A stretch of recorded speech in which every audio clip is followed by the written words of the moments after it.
আমার কাছে বিভিন্ন সূত্র মারফত খবর এসেছেন, খবর পাঠিয়েছেন অনেকে, যে স্টেট হজ ইন্সপেক্টর হিসাবে যাদেরকে নিয়োগ করা হয়েছিল, নিয়োগ মিন্স যারা এক্সাম দিয়েছেন, পাস করেছেন, যারা ট্রেনিং নিয়েছেন, যে লিস্টেড হয়েছে সেই লিস্ট থেকে অনেকের নাম বাদ গিয়েছে, তার পরিবর্তে অন্যজন সেখানে ঢুকেছে।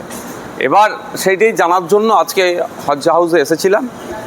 এখানকার যিনি দায়িত্বশীল সিইও স্যার এখন নাই, ওনার মিটিংয়ে উনি বেরিয়ে গিয়েছেন, ফলে আজকে আলোচনা হয়নি।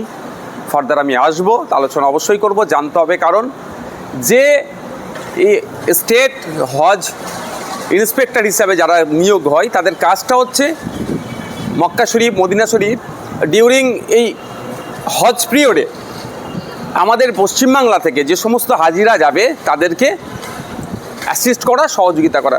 অনেক ক্ষেত্রে অনেকে হারিয়ে যায় বা অনেক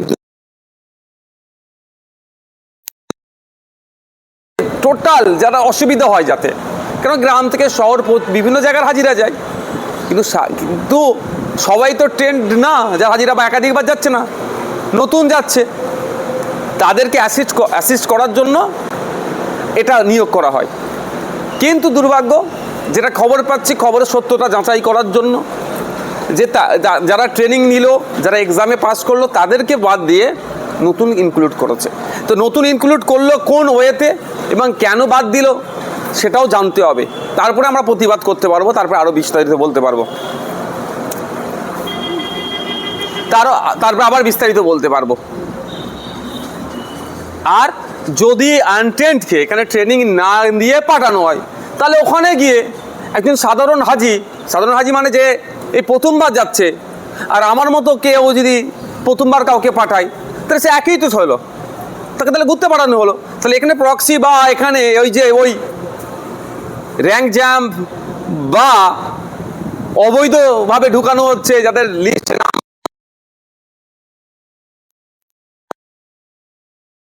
হাজিরা যাচ্ছেন তাদের দেখভালের জন্য, তাদেরকে প্রোটেক্ট করার জন্য তো এই টিমটাকে পাঠানো হচ্ছে, এবং সম্পূর্ণ সরকারের খরচে, যতটুকু জানি। এই মর্মে আজকে এসেছিলাম হজ হাউসে। দেখুন, একটা গন্ধ পাওয়া যাচ্ছে দুর্নীতি হয়েছে। এবার দুর্নীতির সত্যতা যাচাইয়ের জন্যই আগে আমাকে আসতে হয়েছিল এখানে কথা বলবার জন্য। এখানে সিইও স্যার নয়, তো আমি এখনই বলে দিতে পারছি না যে এরা কী ধরনের দুর্নীতি হয়েছে বা কী হয়েছে। সিইও স্যারের সাথে আমি কথা বলতে পারবো। তবে একটা অভিযোগ উঠছে,